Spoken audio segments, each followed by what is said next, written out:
My name is Adam Pfeiffer, and I work in the Environmental Monitoring Program here at McCain Foods. Cleanup is an important part of food preparation at home, but have you ever wondered how companies clean after making the food you buy off the shelves in the freezer section? There are many steps we take to ensure the food we make is safe to eat. Scheduled shutdowns and cleaning are essential to making food safe. First, we clean as soon as possible after stopping production to ensure a safer environment. Why is it important to clean as fast as possible after production ends?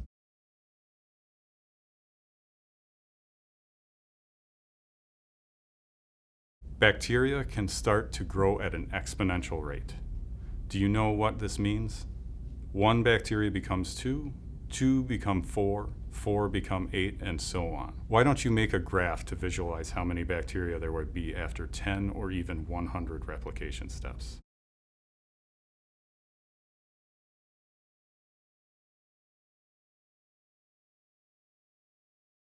That's right. It really takes off after just a few cycles. For a microorganism growing with a generation time of 20 minutes, 1 cell will have divided 3 times within an hour to give a total of 8 cells. After 20 hours of continued division at this rate, then the accumulated mass of bacterial cells would be approximately 140 pounds, the weight of an average man. To ensure that we eliminate as much bacteria as possible and to inhibit growth, we follow 7 steps for sanitation. Number 1 is dry pickup. Why not just hose it all off? Will it get wet and sticky and clog the drains? Will it take even longer to clean that way? Number 2, next is the pre-rinse. At this stage, we rinse off as much visual residue and dirt as possible. Number 3, detergent or soap step. At this point, we use chemical detergents to help remove any stuck-on food. While this kills bacteria, that is not the main purpose. This step is dependent upon 3 factors: concentration of cleaner, time, and what other step can you think of? What else do you think will help remove stuck-on food?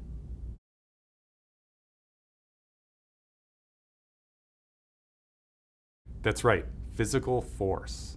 It won't come clean without scrubbing. This is the time where workers grab scrub brushes and scouring pads to get all the built-up food and dirt off every part of the equipment. More concentration could use less time or scrubbing. More scrubbing could cut time and/or concentration needs. What are some reasons you might want to change one of the factors? Examples could be less scrubbing when less people are available for scrubbing, or less concentrated chemical for safety. Number 4, our post-rinse step. This step washes away any residual chemical on the equipment. Number 5 is our preliminary inspection. At this step, the individuals responsible for cleaning the equipment use flashlights and mirrors to inspect hard-to-reach areas to ensure there was nothing missed during the cleaning. Any findings are immediately rinsed and cleaned again. We use ATP tests for overall cleanliness and micro-testing to test for microbial load after this step. You may wonder how we test for microbes. Generally in the industry, we use these type of swabs. This will test for any type of bacteria on the equipment. Someone will put on gloves after washing their hands and take a small area.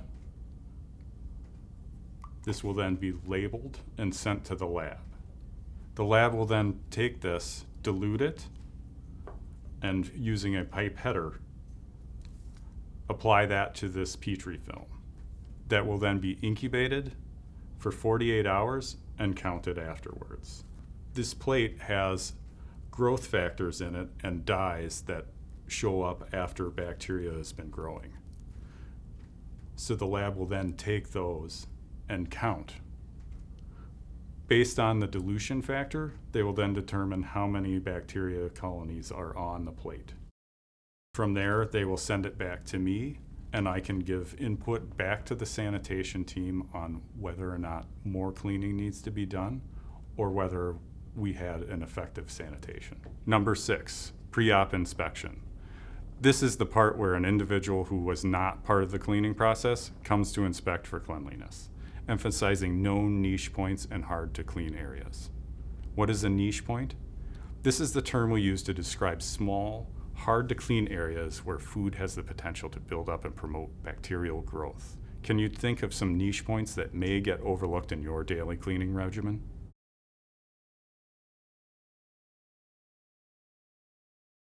Under the fingernails.